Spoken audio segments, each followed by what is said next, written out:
Batman here, Mr. Z, and I'll be talking about how to use your Casio calculators to solve normal calculation problems. Now, we've been using the table to help us out, and it works pretty good, but the calculator actually has built-in function to find all the areas and z-scores, and it's much quicker than using a table. So I'll walk you through an example and basically show you how to use the calculator. So this is a question that we talked about before, fuel economy of certain cars, and that the mean is 24.8 miles per gallon, and the standard deviation is 6.2 miles per gallon. And of course, we can assume that a normal model can be applied. So first question, what percent of autos should get more than 40 miles per gallon? So we draw our curve. Okay, that's our normal curve. We label the mean, 24.8. We label the standard deviation, 6.2, and we want to know what percent get more than 40. Now again, normally we'd get the z-score, same as before. Figure out how many standard deviations from the mean, 40 minus 24.8 over 6.2, and we get a z-score of 2.45. Okay, now instead of looking that up in the table, we can use our Casio calculators to help us get that. Now, it's kind of a maze to get there, so I'll write it down on the other page after I hit the buttons. But first, you're going to hit Option. Okay, then you want F5, which is Stat. Then you want Distributions, which is F3. And then you want Normal, which is F1. And then we're looking for NCD. NCD, normal CD. So again, that's Option,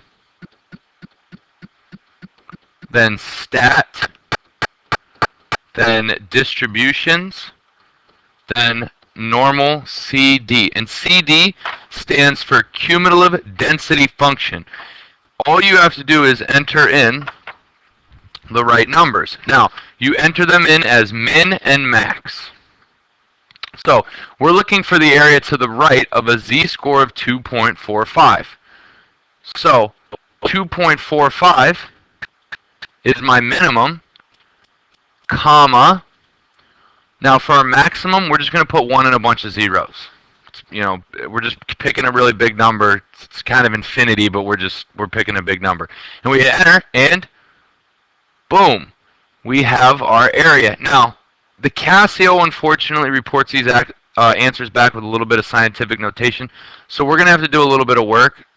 This says e to the negative third, so we're going to have to move this 3 to the left. 1, and then 2, 3. There'll be 2 zeros. So it's going to be 0.0071.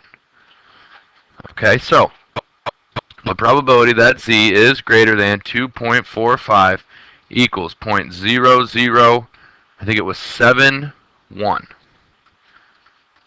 Okay?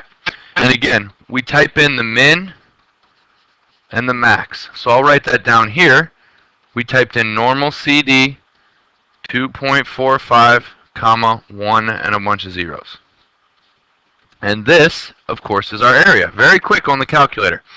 Okay, now, question number 2. What percent of autos get between 30 and 40 miles per gallon?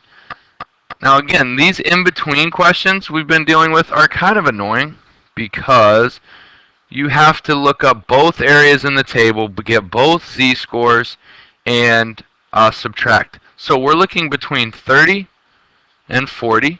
So if I shade here, I still have to get the z-scores for each, which isn't too terrible.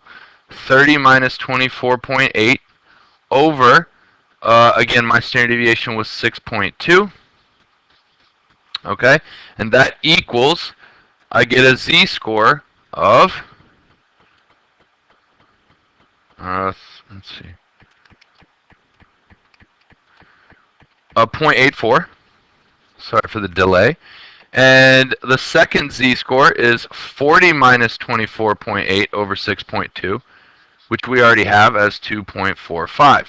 Now again, before I'd have to look those numbers up in the table because I want the probability that the z is between 0.84 but less than 2.45.